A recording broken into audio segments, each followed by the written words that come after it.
welcome to the Vale Brewing Showcase episode of Brutal Battle. Yes, and Rebecca's taking the helm of this. That's why she started the episode talking, and that's great for me because I just get to drink. And I'm always a fan of that. That's always nice. I mean, I'll say things here and there, obviously, and I'm going to be pitching in a lot, obviously, like we both do with evaluating the beers. There is a disclaimer, though. I'm going to put this up front. We have tasted one of these beers already. The other three we have not.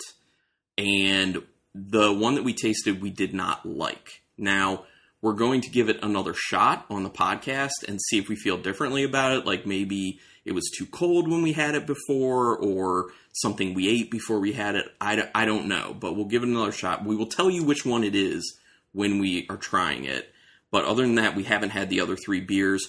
We obtain these beers through the brewery, their DC store, which if people heard our brewery showcase episode for Southern Grist Brewing, that's how we got those beers. And I explained that basically since I'm in their reserve society, they give you like pre-sale options to purchase these guest brewery beers. I don't get any discount or anything on them. You just get early access, basically. And they'll hold them for 2 weeks at the store. So when the Vale popped up, we were like, hey, we've been to the Vale in Richmond before, talked about them on the show, have really enjoyed a lot of their beers. So let's order some, and we'll do a showcase, because we've never done a Vale showcase episode. So here we go. Okay. And we start off with one. Oh, yeah. That's right. So the first one is one of their IPAs, and it's Shore, but there's a period between all the letters in Shore. So maybe it stands for something. Yeah, I assume it stands for something. I'm not sure. But one of the things to note about the Vale in general is a lot of their beers will have double names. Like it'll be a word duplicated on it, which is Shore, or there's one that I know of Master, Shredder, or, there's one of the beers we're having here called Creep. They do that a lot. Now, I'm not 100% sure why they do that, but my theory is that they do it as in making it easier to get the rights to use the name of that beer. Because if someone else has the beer name Shore out there, if you do Shore, then I think technically you can use that name because it's a duplication. So it's technically a different title. Now, once again, I don't know for sure, but just theorizing. So anyway, this is just a double dry hopped IPA by them, most likely hazy because I think all their IPAs are hazy, and it is 6% alcohol. But I will say that it's very hard to read that. You try and read that and tell me if you can. It's at the bottom. Yeah. It's like microscopic. It's so small. Yeah. It's like microscopic level writing, and that's one of the things I hate about their labels is that they don't tell you a whole lot what's on there because you have to be able to like really see super small writing. But I don't think it matters for them because they have such a huge reputation and they sell their beer out pretty much all the time, I think. So it's not a big deal for them. Anyway, here we go. 16-ounce cans, by the way, for all these beers. That's been their main mode of packaging beers for a long time. It smells really good coming out, I'll tell you that. As is the case with these hazies. Wonderful smells. All right, let's see. Now, our typical disclaimer on the fact that we're not huge on hazy IPAs in general. That said, we will evaluate it as best we can, knowing it's a hazy. So yeah, it's unbelievably hazy. It's very hazy. It's really yellow. Very yellow, very hazy. It's got a slight orange to it, but really yellow. And man, that head's really sticking around. It's like a real creamy looking head to it. Okay. It smells really good. It smells excellent. There's like a sweet mango in there. Because there's like a little bit of like a sugary sweetness to the entire smell. And then I get like a mango. I get a pineapple. Definitely for sure. pineapple. I was just going to say pineapple. Mango, pineapple. I feel like I get a slight... Now I'm confused. I get a slight pine, but I don't know if that's part of that mango smell. Yeah, because mango definitely has a piney note. Yeah, it's like citrus pine mix. And I smell like a slight caramelly malty note in there. I think there's pine. I feel like there's definitely pine, though. Legit, like on its own pine. Yeah. This nose is outstanding. Yeah, it's I very think it good. smells great. It smells very good. If it tastes like this, I'm sold. I think it's good. Yeah, once again, with these hazy IPAs, the noses are insanely robust and juicy and just punch you in the nose. And the flavor is always way dialed down. But that said, I would say that even though that is the case with this beer, I'm feeling like, at least after my first sip, and I'll do more, the flavor is mirroring the smell. Yeah. So what are you getting?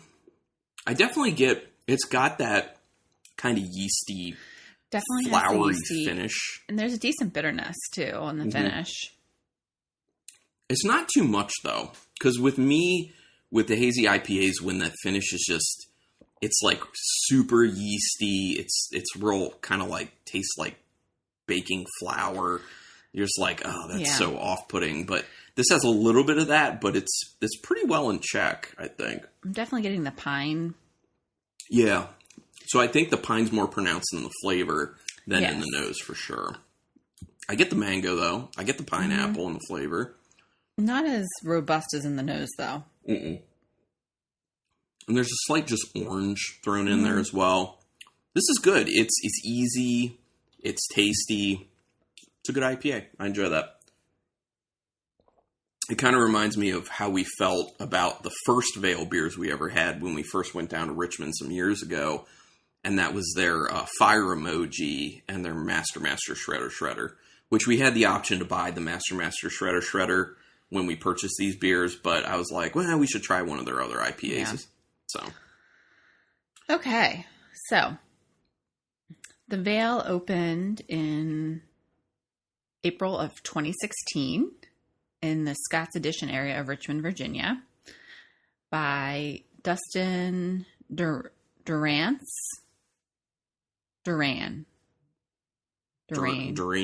I don't know. We were talking about this before the podcast, and there's a lot of debate on how the last name is pronounced. There's no C. I couldn't read my handwriting. It's 2 E's. So it's like Durani, maybe, is my guess. Anyway, so Dustin, Dave, Michelow, and Matt Tarpey. Got it. And Matt is the head brewer. Oh, cool. So I couldn't really find anything about Dustin and Dave, but there was a lot about Matt since he's the head brewer. Yeah, that ends up being the case with a lot of the articles you find on breweries, is they usually just have, I don't know if it's just intentionally have access to one person or they just talk to one person from the brewery. So that mainly just ends up being the person you know things about. Yeah. But yeah, the fact that he's the head brewer makes the most sense, though, because people are like, I don't think they want to know about, the day-to-day operations and accounting and stuff like that. So a little bit about Matt. So unlike a lot of the other breweries, he did not start as a home brewer. Really? Which is interesting. He is a musician. Okay. Classically trained or went to college for I don't know. music, All I know is he was a musician and he was tired of the lifestyle, looking for a new career. And he started volunteering, helping them mash beer at O'Connor. I haven't heard of that. And he would work for them at 5 a.m. and then go to another job and work 7 to 4 p.m. and then go back to the brewery from 4 to 7. That sounds like that sucks. So he did that for 6 months. Okay. At least it's for like a finite amount of time. But and yeah. And then after that, they offered him a job as a brewer. Oh, nice. Well, but that's the thing, is a lot of these breweries that are more of the ones that end up going with brewers who weren't home brewers before, a lot of them end up being people who just came and volunteered to put in work at breweries and got the experience that way and learned the ropes that way. You do find a bunch of those types of stories. I mean, Rudy from Independent Brewing, not far from us in Maryland, when he was on the podcast, he even talked about it. He was saying that he knew how to brew. He had done home brewing and everything, but he wanted eventually to start his own brewery. So when he was out on the West Coast, he would go and just like, if he had a free weekend, he would just call up or email a brewery and be like, hey, do you need help with anything? Just to get in there and get experience and like learn a little bit more. Yeah. And while he was there, he would just ask him. He would just be like, what are you doing? Walk me through this. Like, what do you do in this instance? Just gaining the knowledge. Yeah. So after he was offered a job as brewer, he said he really just fell in love with brewing. So that was kind of nice.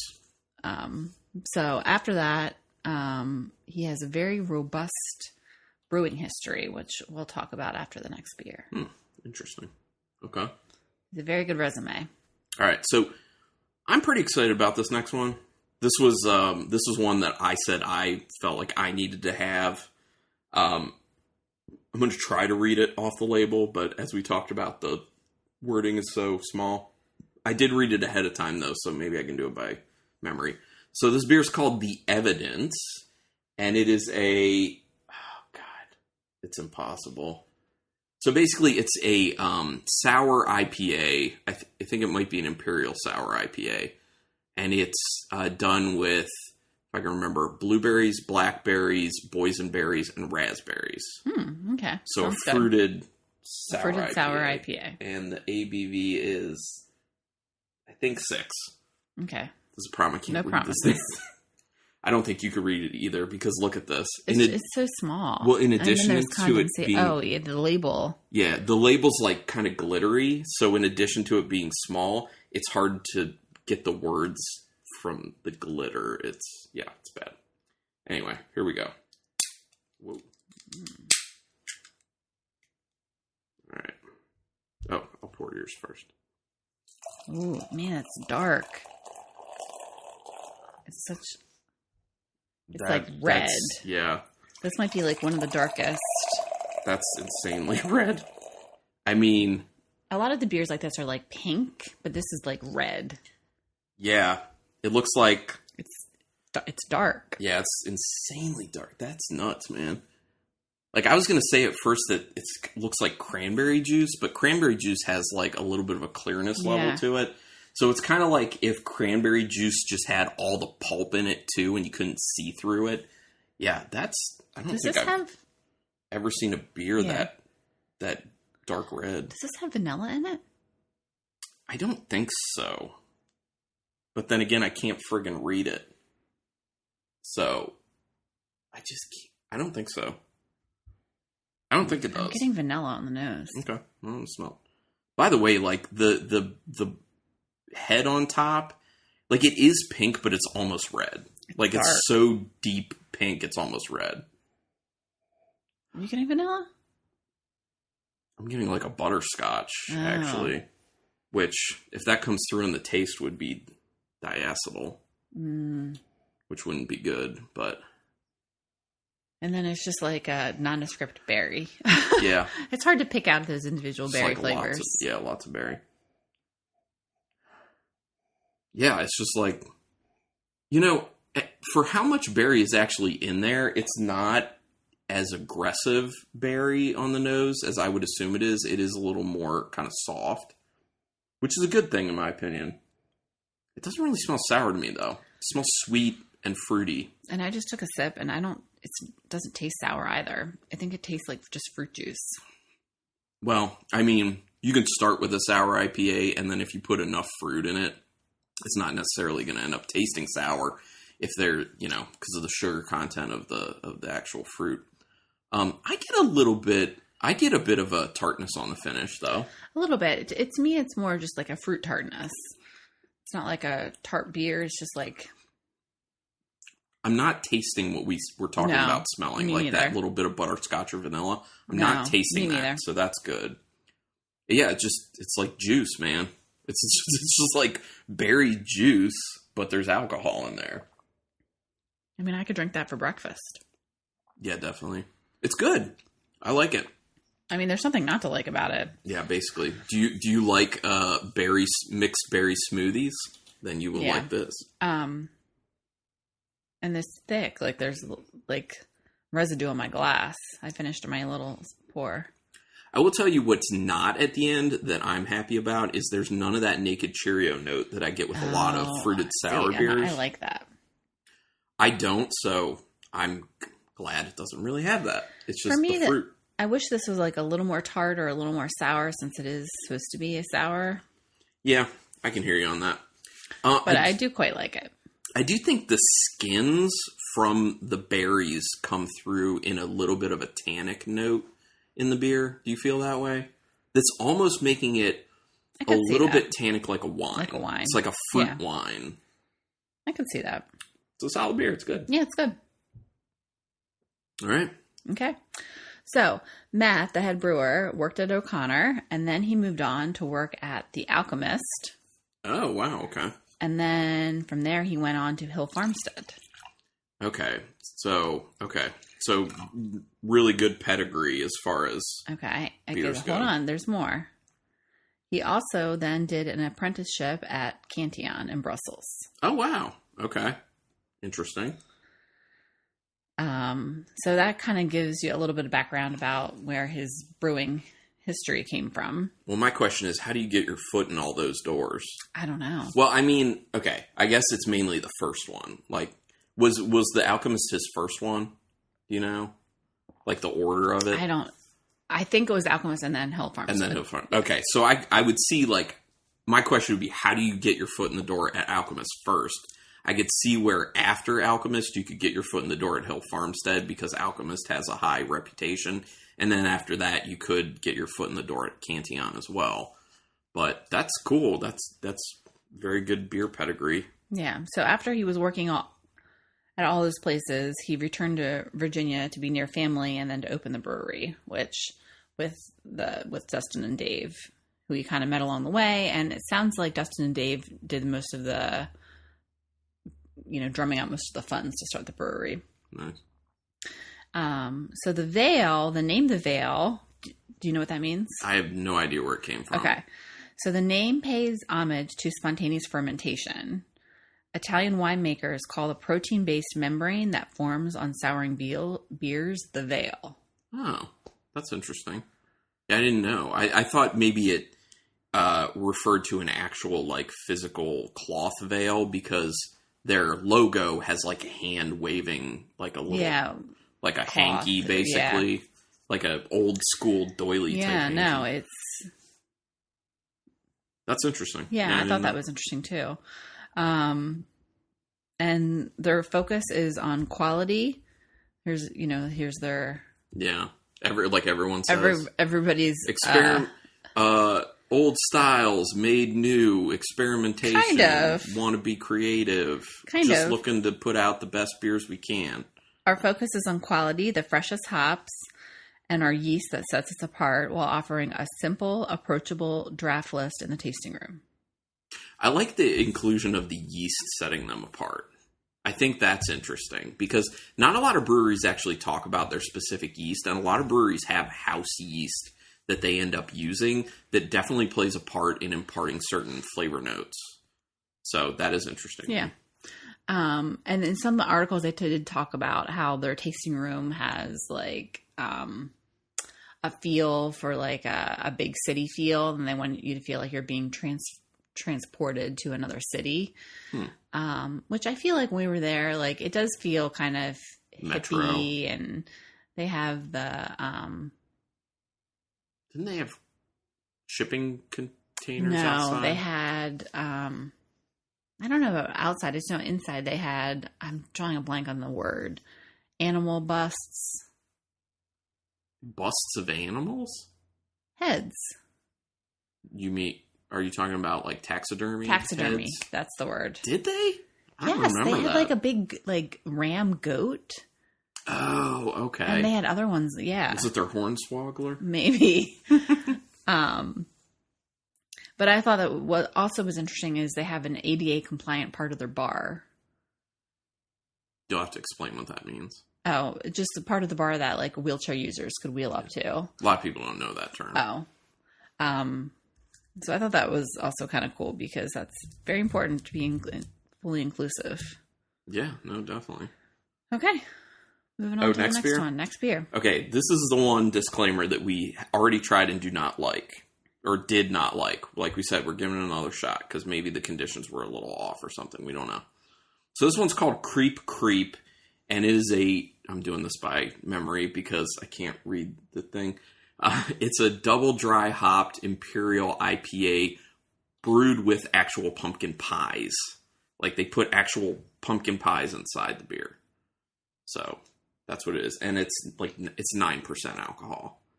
So high. So it's what they do as far as IPAs go. So it is hazy IPA, but it's high alcohol. So maybe that's part of the reason we didn't like it, because we've been very outspoken on the podcast about how much we dislike hazy IPAs that go high ABV, because it's not a style that can really stand up against high alcohol typically.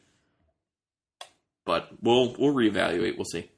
Now, the other thing I want to say about this, because people hearing it could be like, they put like whole pumpkin pies in this? Yes, it's crazy. It's nuts. But they've done stuff like that quite a few times. My favorite story of a beer that they did that I wish we could have tried, because I really am just curious how it was, could have been good or bad. They did one with fried chicken, where they legitimately put fried chicken in the beer. Really? Yes. So I could see that going either way. I could see it being kind of good because the extra proteins in there would give it like a really nice mouthfeel potentially. But I could also see it not being good because if it mainly just imparts the fried flavors, that could be gross. Weird. But I don't know. I'm just talking about that so people know that they've done wacky stuff before like that. So it smells. Oh, color. It's really yellow. It's even more yellow than the Sure was, for sure. For sure. And you can't see through it. You can't see through it. It doesn't have much of a head sticking around either. Which is probably because of the high ABV, would be my guess. It smells spicy, like hop spicy. Yeah. It smells... Yeah, it smells like... like certain hops have like a earthy spiciness to them. It does have that type of smell to it. I do get citrus with it for sure, though. I don't smell pumpkin pie, though. No, I'm not getting any of this. No spice, not spices and pumpkin pie spice. I do smell just like what kind of smells like straight up lupulin. Yeah. Just like really dank type. That would be from the double dry hopping. Pineapple in there. Tangerine, I think, in the nose. I can't get past the spice. The spice is so thick for me. When I take a deep inhale, I get a little bit of the alcohol sticking through in the end. Yeah. I'm getting spice and alcohol, and that's about it. It smells solid. Like, it smells pretty good. Yeah, it smells okay. Yeah. I like the smell of it.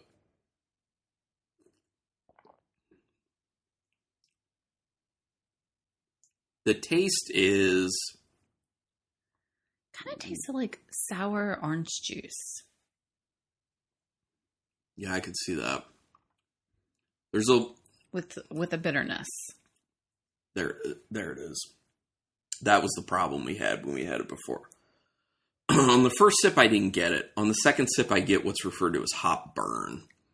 And I've experienced that a few times in beers, but I'll talk about it after we fully break this beer down. Then I'll talk about it. I'm getting the spice, the hop spice. Yeah. I will say that it's coming off a little alcohol hot, a little bit, but not as much as I would assume for it being 9%. I get the yeastiness at a higher level than we did with the Sure that you get from hazy IPAs. I get no sort of flavors indicating that there's pumpkin pie in this at all. So that's a failure there. I know. It's such a big letdown when you have... Mm-hmm. You advertise as having something. Like, I want to taste an aspect of whatever you're putting in it. Yeah. Because that's what sets the beer apart.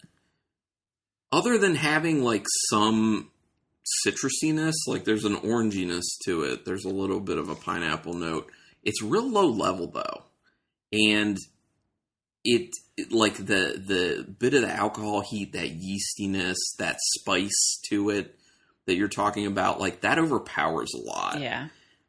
So it ends up being kind of low flavor, in my opinion. I think there's a decent bitterness, but the flavor doesn't balance out the bitterness.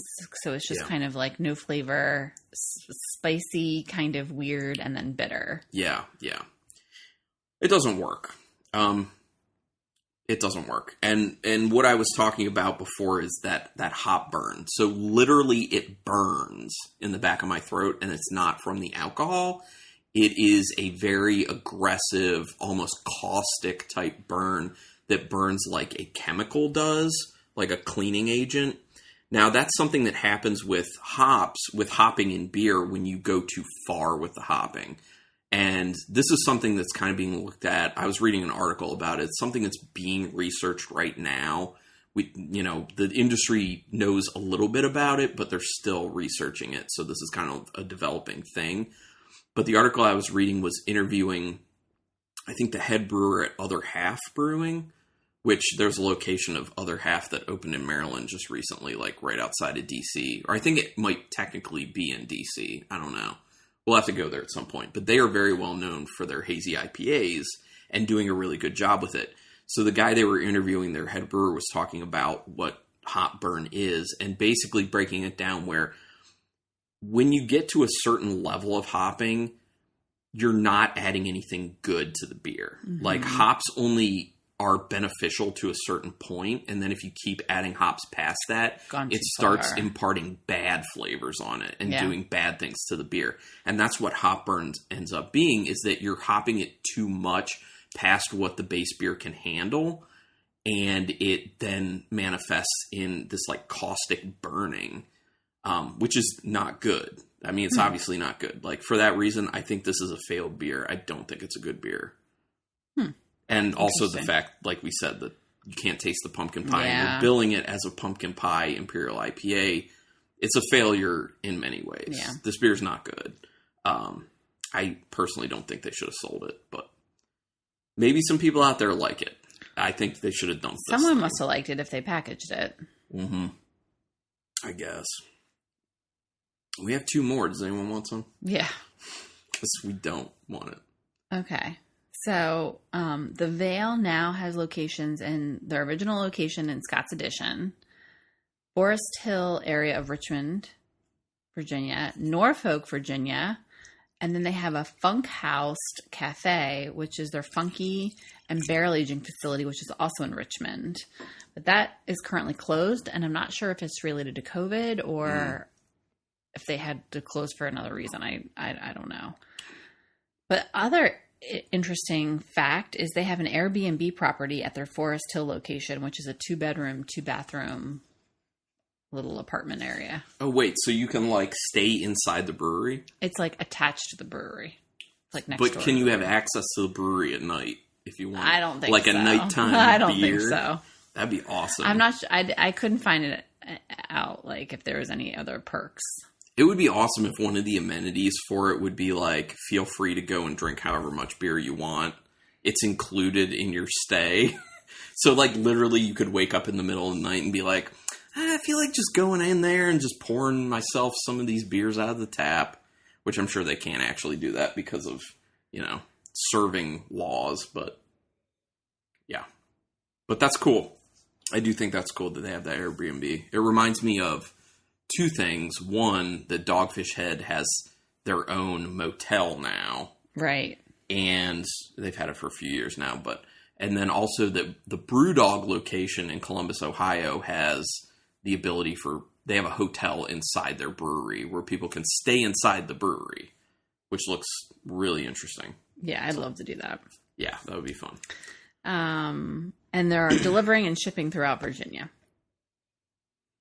So the last thing I was going to do is just going to read what they had on draft. Do you want to do the last beer? Yeah, we can do that.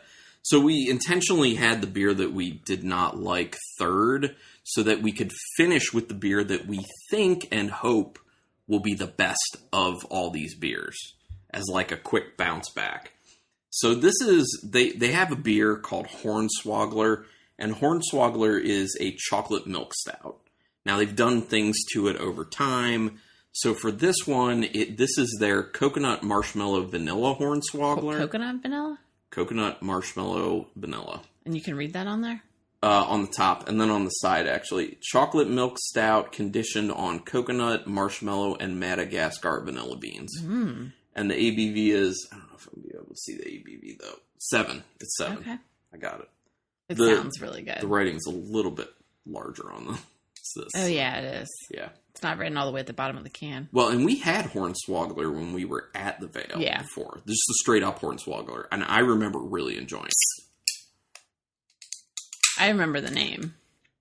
Well, how can you forget? I mean, it's a reference to Willy Wonka and the Chocolate Factory, obvi. Which it seems like a decent amount of breweries are referencing that movie. At least lately. Oh my gosh, it looks so thick. Doesn't it? Obviously, the Vale's been doing it for a bit now. Alright, yeah. Yeah, it looks crazy thick. There's like no head to it because it's that thick looking. It's very dark, obviously. Oh my gosh, it smells like marshmallow. It's marshmallow and vanilla. It's got a real caramelly smell too, though, don't you think? Yeah. Do you get the coconut? I get the vanilla. No. The vanilla and the marshmallow kind of like go together, I feel like. Chocolate. Definitely the chocolate. The chocolate's very like milk chocolate. Yeah, it is. That's a beautiful milk chocolate smell. I really enjoy that. I am getting, with the caramel, it's a little butterscotchy too, though. I'm not getting the coconut. Yeah, I don't really get the coconut in the nose. Hopefully it's there in the flavor. This is a nice nose, though. It smells really good. It's weird that there's not a head to it, though, even when I swirl it up. That's weird. It's very chocolatey. Oh, it's very... Whoa. That is so much chocolate, dude. But I'm getting the vanilla. And that's about it. I'm not getting the coconut. Yeah, I don't get the coconut. Vanilla / marshmallow, because those are kind of similar flavors. I'm getting that. Yeah, it's predominantly chocolate. Like milk chocolate. Do you get a heat to it? Like an alcohol heat? Yeah, yes, alcohol heat, yes. I was just thinking, this feels like more than a 7% beer. Yeah. Are you sure it's 7? Well, I can't read properly on 17? These damn things. That's their fault. No, it legit says 7. 7. I'm pretty sure it's 7. It's funny that you said that, because I was thinking that as well, that it feels like it's a bigger beer. Yeah. The way that alcohol presents in this with a bit of a burn on the end is like 10%. Yeah. So that's not a good thing. You don't want an alcohol heat on a 7% stout. I don't know what went wrong here, but... It's okay. I want more, though.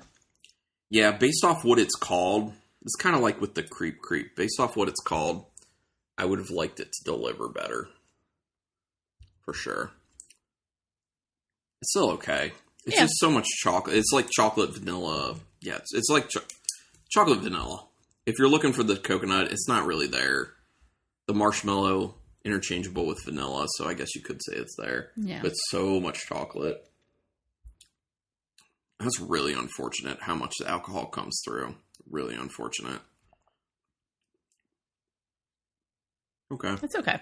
Yeah, I definitely wanted more out of that. I feel like this whole lineup is just okay. Yeah. Yeah, sadly to say. Yep. I feel like the beers when we were there were better. Yeah.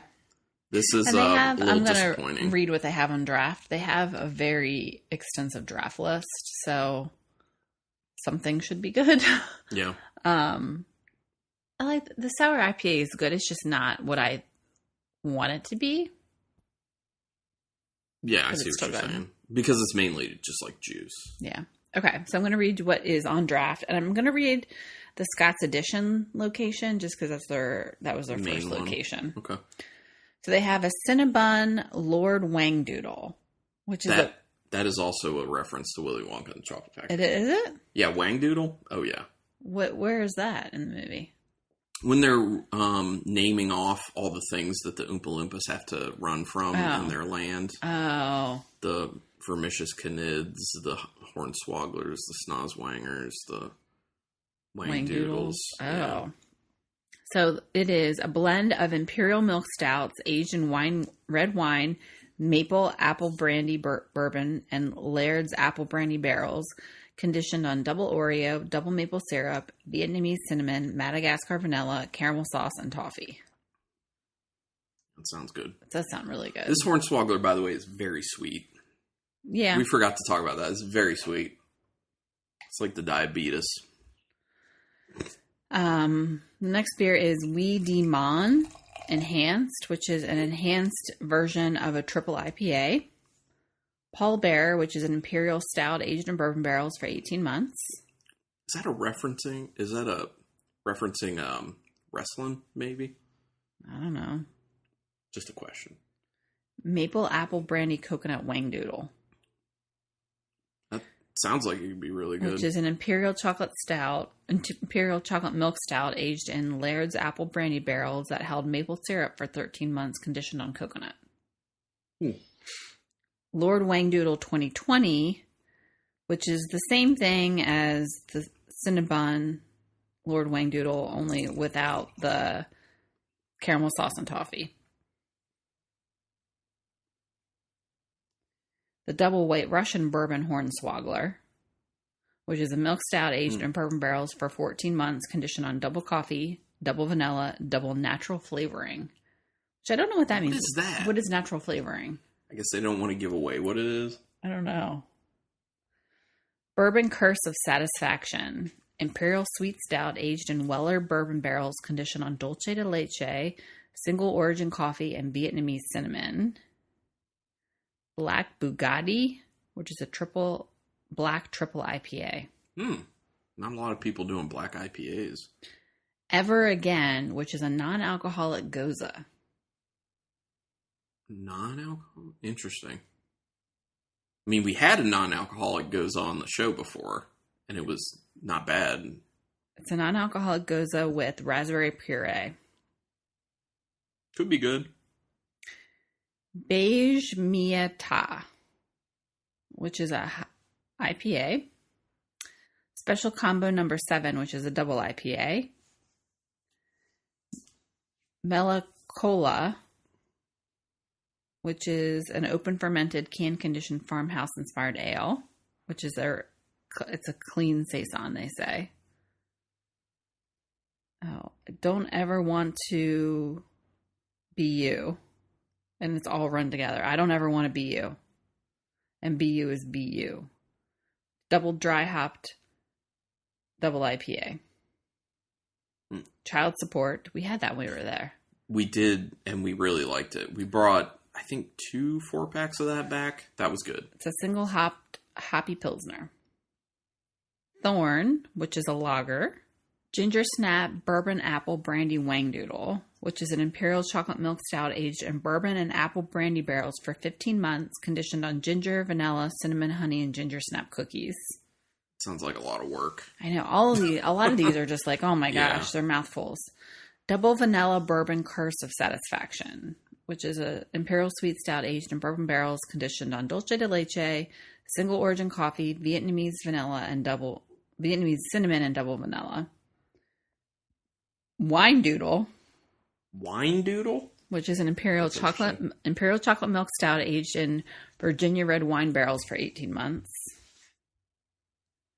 Vanilla and single origin coffee bourbon Wangdoodle, which is an imperial milk stout aged in bourbon barrels for 14 months, conditioned on coffee, a blend of Madagascar, Tahitian, and Mexican vanilla beans. That better be very vanilla-y. Maple apple brandy Wangdoodle. Imperial chocolate milk stout aged in apple brandy barrels that held maple syrup for 13 months. Maple apple brandy Circle of Wolves, an English barley wine aged in apple brandy barrels that had previously held maple syrup. Hazelnut and almond apple brandy Wangdoodle. Imperial chocolate milk stout aged in apple brandy barrels for 13 months, conditioned on hazelnuts and Marcona almonds. Bourbon Wangdoodle, imperial chocolate milk stout aged in bourbon barrels. Black Forest Vermicious Kind. Knid. Also from Willy Wonka. Really? Yeah. 100%. Barrel-aged wild sour milk stout aged on coconut. And by the way, on that note, do you notice on the picture for the label for the Hornswoggler, there on the H of Hornswoggler, there's a hat, a top hat, like Willy Wonka. Yeah. And also the animal Hornswoggler has a Oompa Loompa leg in his mouth. Oh. So and the writing is similar to Willy Wonka. Very, yeah. Banana Fluff Bourbon Wangdoodle. Imperial chocolate milk stout aged in bourbon barrels for 13 months, conditioned on marshmallows and bananas. Little BB Brekkie Tasty. A smoothie sour ale brewed with milk sugar, maple syrup, strawberry, banana, and blueberry puree. That sounds good. Sticky Ferrari, which is a hopped double IPA brewed with marshmallows and vanilla beans. Still going? Yes, there's so many of them. That's all actually on tap? I don't know. That's what it says. You don't need to read all of it. How many more are there? Jeez. Oh, only 3 more. Okay, go ahead. Nature Boy, which is a triple dry hop double IPA. Blue Mita. It's a double dry hopped IPA. And Shibuya Sunday Tasty, which is a smoothie sour ale brewed with chewy milk sugar, yuzu juice, a blend of strawberry, persimmon, peach puree, toasted black sesame seeds, and Madagascar vanilla beans. Yuzu is really good, by the way. It's like a citrus fruit from Japan. Oh, and the other thing I didn't mention was that's kind of interesting is they have a cool ship on the roof of their, I'm assuming their original location. Oh, interesting. So they will do wild stuff here and there, I guess. I'm assuming. All the articles I could read were back when they first opened, and they said they were going to wait a while. Oh, okay. And even when they started to do that, it would take a while for them to come out, just because it takes a while to get them where they wanted them to be. Makes sense. So honestly, as you were reading through all those beers, I was going back and, retasting these beers to figure out my ranking, which I have now. But also, I experimented a little bit, and I did a 50-50 blend of the Evidence and the Hornswoggler. And I actually think it's pretty good. I think it's better than either of the beers on their own. Oh, it's good. Yeah. The Evidence and Hornswoggler 50-50 blend, pretty good. Yeah. Better than either of the beers on their own. Berry. Yeah. I think what it did is it took a lot of the sweetness away from the Hornswoggler, which is kind of sickening sweetness, and took the fruitiness down a little bit from the Evidence. It works well. So yeah, when I went back and retasted through all these, I was like, of the lineup we had, there's a lot of sweetness in these beers. Oh, you think so? Yeah, there really is. It's like an underlying theme of a lot of sweetness showing up, especially that Hornswoggler. So I guess that's their thing. I don't know. Anyway, do you want me to go first on the rankings? Yes. Okay. So really no surprise. The last place, number 4, is the Creep, the one we said is a failed beer, basically. That's the double dry hopped, hazy Imperial IPA with pumpkin pies that you cannot taste. The number 3 is going to be the Hornswoggler, the coconut marshmallow vanilla Hornswoggler, which is a chocolate milk stout done with coconut, marshmallow, and Madagascar vanilla beans. It's just very sweet. You get no coconut. It's too sweet. And high alcohol perception for a 7% beer. That's not good. So number 2 is the Evidence, which is the sour IPA with blackberries, boysenberries, blueberries, and raspberries. That's pretty decent, but it tastes like juice, basically. You can't really tell it's beer. And my number 1's the Sure, because it's actually a hazy IPA that I can drink and kind of, actually enjoy. Because I usually don't enjoy hazy IPAs, so. Mine's similar, a little different. Number 4 is what is this one called? Creep. The Pumpkin Pie IPA. Then my number 3 is the Hornswoggler. Is your number 2 the Sure? Number 2 is the Sure. And then my number 1 is the Evidence. Okay. Yeah, I can see that. Makes sense. I think that the Sure tastes most like a beer. Yeah. The other 3 don't at all. So, I don't know. Sorry, if people really love the Veil, this has kind of been a little bit of a downer on the Veil, but it's just our taste, basically. Yeah. They're very popular. They're making plenty of money. And, I mean, granted, it's been several years since we've been there, but, we were there twice. Yeah. The most recent was like 2 or 3 years ago. I think 2 years ago. 2 years ago, yeah. We had a good time. We had a lot of good beers there. So they are definitely making good stuff. This, unfortunately, is just the lineup that is not so hot. Not so hot. Yeah. Well, and if anyone from the Veil hears this and is like, man, that sucks, and you want to send us beer. Yeah, make it so up we to could us. basically do a redo. We would be down for that. So just send us an email at brutalbattlepodcast@gmail.com. So, yeah. Anyway, anything else? I don't think so. All right. Fun? Yeah. I didn't have that much fun with the beers, to be honest. Oh. I had much higher hopes for the actual beers. But, what the hell was that about? Our water just fell over.